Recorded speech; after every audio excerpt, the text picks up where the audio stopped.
मनगढ़ंत कहानी के चैप्टर 2 में आपका स्वागत है। आज की कहानी है पिपली हवेली की आखिरी रात और दरवाजे की। साल 1994 बिहार के पिपली गांव की बात। पिपली गांव के किनारे एक पुरानी हवेली थी। अंग्रेज़ों के ज़माने की, लोहा का बड़ा दरवाज़ा और ऊंचा झरोखा, जहां से कभी ज़मींदार लोगों पर नज़र रखते थे। लेकिन अब वो हवेली सुनसान थी। किसी को उस हवेली के आखिरी दरवाजे को खोलने की इजाज़त नहीं थी। सरिता 27 साल की एक स्कूल टीचर थी। अपने 5 साल के बेटे अनय के साथ गांव आई थी अपने माँ बाप के साथ रहने। उसके पति का एक रोड एक्सीडेंट में डेथ हो गया था और वो शहर से गांव आ गई कुछ दिन एक सुकून के लिए।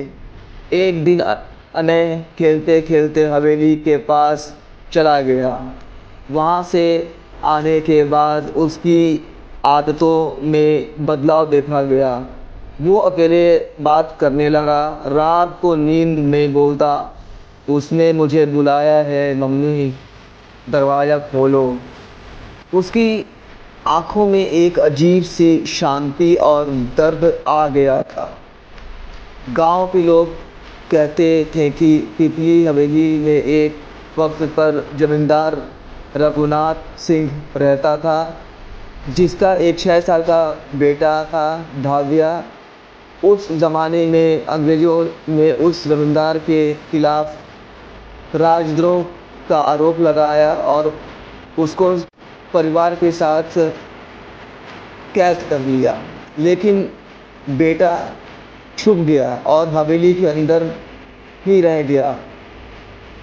कहते हैं उस दिन जो आखिरी दरवाज़ा था, उसके पीछे वो बच्चा छिप गया था और वहीं पे वो दफन हो गया। एक रात सरिता को लगा कि अनय उसके पास बिस्तर से उठकर चला गया है। वो तुरंत बाहर भागी। हवेली के सामने देखा, अनय उस दरवाजे के सामने खड़ा था जहाँ पर लोग जाने से डरते थे। उसने बोला, मम्मी, भाव्या मुझे अंदर बुला रहा है। उसे ठंड लग रही है, उसे दोस्ती चाहिए और वो दोस्त को अपने साथ खेलने के लिए बुला रहा है। सरिता ने उसका हाथ पकड़ा और खींचना शुरू कर दिया, लेकिन उसका हाथ बर्फ जैसा ठंडा था। तभी उस दरवाजे की कुंडी खुद ब खुद खुल गई और अंदर से एक बच्चे की आवाज़ आई, मैं अकेला हूँ, मुझे ले जाओ प्लीज़। सरिता ने ज़ोर से हनुमान चालीसा पढ़ना शुरू किया। अचानक एक तेज़ आंधी चली, हवेली का दरवाज़ा बंद हो गया।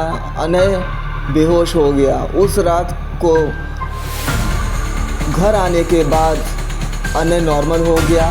फिर कभी उसने भाव्या का नाम नहीं लिया।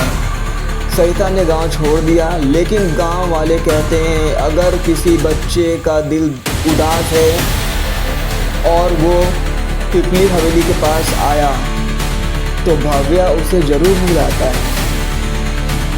और यही सच्चाई है।